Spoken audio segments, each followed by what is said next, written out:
morning it happened, I was just trying to enjoy my coffee. The sun was coming up over the maple trees, and for a minute, everything felt peaceful until I stepped outside and saw it. A brand new, perfectly white fence surrounded my entire property. Overnight. Not a small one either. I'm talking 6 feet tall, solid wood, wrapping all the way around my yard like a fortress. My driveway was blocked, my mailbox was on the wrong side, and I couldn't even get my truck out. At first, I thought it was a prank, maybe some construction mistake. But then I saw the small, shiny sign bolted to the front panel. Property of Maple Grove Homeowners Association. My heart sank. You see, I'd been fighting with our HOA for years. They hated my pickup truck, said it lowered community value. They fined me for keeping a canoe by the shed. They even mailed me a violation notice once for leaving my garbage. Can out 12 minutes past pickup time. But this was war. My neighbor Carl came jogging over, half laughing, half shocked. Man, what the hell happened here? I pointed at the sign. The HOA fenced me in. No way, that's illegal, right? I shrugged. With them, I'm not sure anything's illegal. I called the HOA office immediately. Of course, Mrs. Thompson answered. If you've ever met a woman who sounds like she irons her voice before speaking, that's her. Mrs. Thompson, I said, trying to stay calm. Why is there a fence around my property? Oh, Mr. Lewis, she said with that sugar-coated tone. That fence is part of our new neighborhood beautification project. Beautification project? You fenced off my driveway. Well, technically, the area outside your immediate foundation has been reclassified as a common area. It's under HOA maintenance now. I froze. You mean you just took my yard? It's not taking, she said. It's community enhancement. Click. I hung up before I said something I'd regret. For the next week, I tried everything, called the county, the police, even a lawyer. Turns out, there was a loophole. The HOA had used an obscure clause in the subdivision. Plan from the 1980s, one that allowed adjustment of boundaries for aesthetic cohesion. It was insane, but technically legal. So there I was, trapped behind someone else's fence on my own land. One night, Carl came over with a couple of beers. We sat on my porch, staring at the fence that glowed white in the porch light. They think they own you now, he said. Yeah, I muttered. They really do. He grinned. Then show them who actually does. That sentence lit something in me. The next morning, I pulled out every property record, every map, every survey line I had. I traced the fence inch by inch, and then I saw it. Something so obvious I laughed out loud. They built their fancy new fence 3 feet inside my property line, which meant that entire common area, it wasn't theirs. It was mine. And that's when I knew exactly what I was going to do. I didn't sleep that night. I just sat there at my kitchen table, surrounded by property maps and legal documents, with one thought running through my mind. They fenced themselves in. See, when the HOA built that fence, they thought they were cutting me out. But in reality, they trapped themselves on my land. Every inch of that fence, every nail and post sat inside my property line. And that meant something beautiful. I owned everything underneath it. The next morning, I called my lawyer, Mr. Abrams, an old friend with a wicked sense of humor. Tell me, I said, if someone builds on my property without permission, what's that called? He chuckled. That's called trespassing, Lewis. And if they refuse to remove it? That's called a lawsuit or an opportunity, depending on how creative you're feeling. I was feeling very creative. So I made a few calls. A surveyor came out to mark the property lines in bright orange stakes. He whistled when he saw how deep the HOA's fence cut into my lot. They're 3 feet in all the way around, he said. They built an entire fence on your land. I smiled. Good. I needed proof. Then came the best part, the real twist. I listed that 3-foot-wide strip of land for sale, but not to the HOA.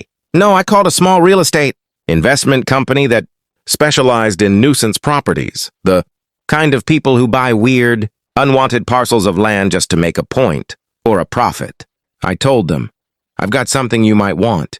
It's got a fence already built on it. Prime location. Comes with a free HOA headache. They laughed. But when they saw the documents, they made an offer the same day. Now, technically, the HOA didn't own that land, but once I sold it, they'd have to deal with the new owner. And here's where it gets funny. The investment company I sold it to, They rented that strip of land to a local billboard company. 2 weeks later, Mrs. Thompson called me again. Her voice wasn't so sweet this time. "Mr. Lewis, what is this nonsense about a commercial sign permit?" "Oh, you mean the one on your fence?" I said casually. "Yeah, the new owner's putting up an ad space there. I think it's for a discount car wash." "You can't do that," she snapped. "I can't," I said. "But the owner of that land can. You know, the land under your fence." Silence. Then a shaky inhale. "You sold it?" "Yep, every inch of it."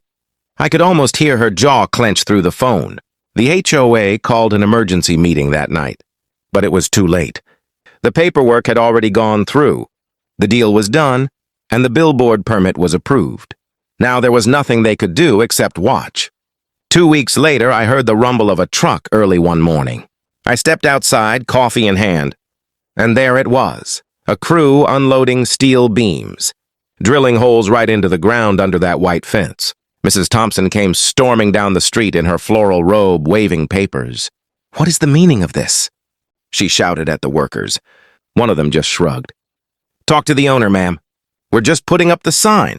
I leaned against my porch railing and smiled.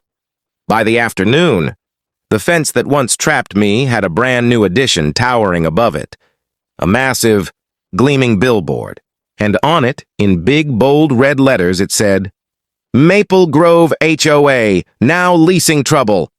It was the investment company's joke. I didn't come up with it, but I'll admit, I laughed so hard I nearly spilled my coffee. Neighbors came out one by one, jaws dropping. Carl wheezed from laughter so bad he had to sit down on my porch steps. "Buddy," he said, wiping tears, "you just made history." Mrs. Thompson didn't think it was funny. She filed complaints, sent cease and desist letters, even tried to claim visual disruption. But none of it mattered. The billboard was legal. The land was no longer mine, or hers. It was business property now, and just like that, the HOA's pristine image started to crumble. People stopped paying dues in protest. The story went viral online after someone posted a photo captioned, "Man sells HOA's land, HOA gets billboarded," news outlets called. Interviews were requested. The HOA board tried to bury the scandal, but the more they fought it, the worse it looked. Eventually, Mrs. Thompson resigned, citing personal stress. The fence came down not long after that. When it was finally gone, my yard looked open again, like it could breathe.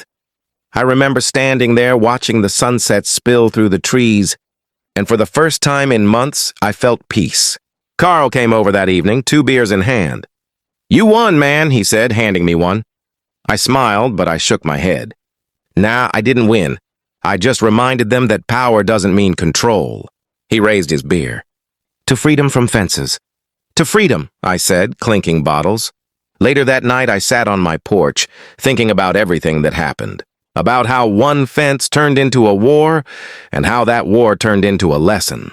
People think homeownership is about walls, lawns, and property lines. But it's not. It's about respect. Respect for space, for boundaries, for people. And if you let others box you in your home, your work, or your life, they will, until you remind them that you built the ground they're standing on. So here's my advice. Don't fight every fence. Own the land beneath it. If you've ever felt boxed in by people, by rules, or by life itself, remember, you still own your ground. Don't let anyone build a fence around your worth. Hit that if this story hit home for you.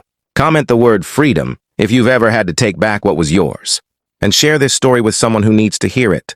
Because sometimes the best revenge is owning the land beneath their fence.